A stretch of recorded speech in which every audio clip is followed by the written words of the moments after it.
Hi, Rick McLean from Empire Machinery. A lot of customers have asked us about how to make a saddle tap using the EMT-7R. So we've developed these rolls. They're just simple flattening rolls with a knurling pattern, aggressive knurling pattern on them. So it does stretch the material and allows it to fold out without deforming the part.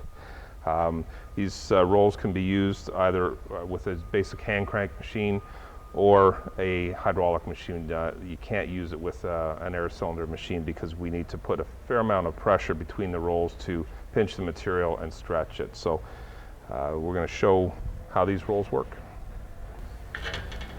So whether you use the hand crank machine or the hydraulic machine, you just have to pinch the material between the rolls and then just start moving back and forth. I'm going slow here.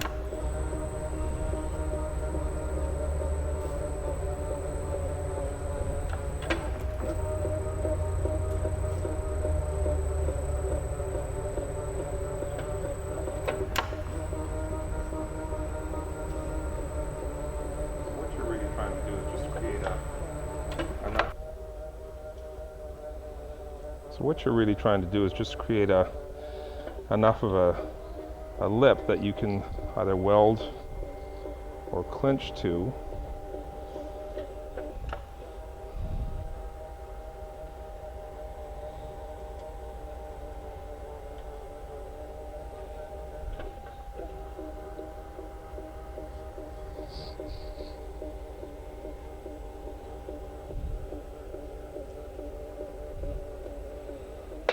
That's one side. Open that up. Pinch it again.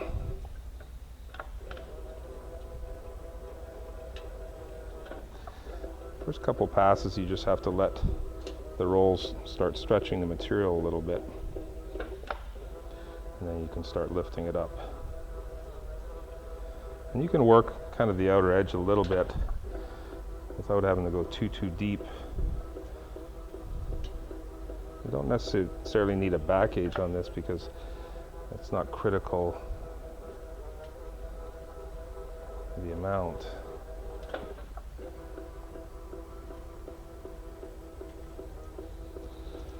In fact, the smaller amount you can do, the better, because it actually stretches better and doesn't deform the part. Now again, I'm going fairly slow here, so once an operator gets the hang of this, he can go fairly quick. You just got to stand it straight up here at the top and then just kind of feather it down to the outer edges.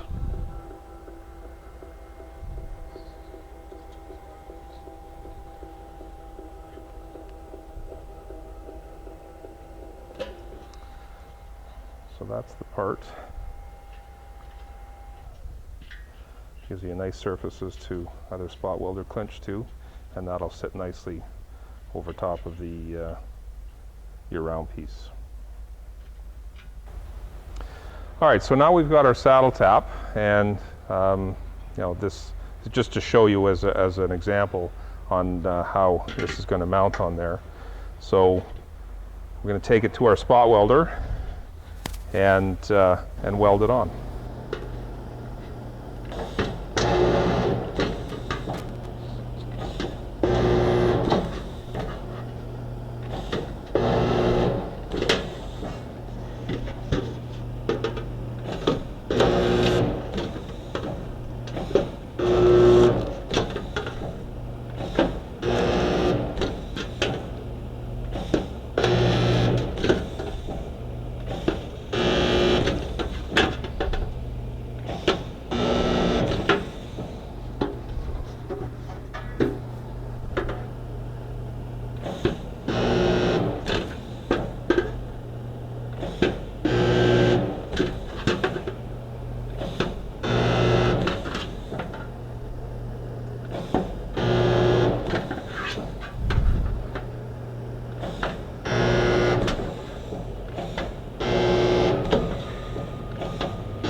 All right, so there you have the finished product. Now the reason I started up here and moved down on each side is so that if you start at the top and then weld down here, you might get some bunching of the material here, so it sort of flows the material down as you're welding it, so it makes a really nice tight seal.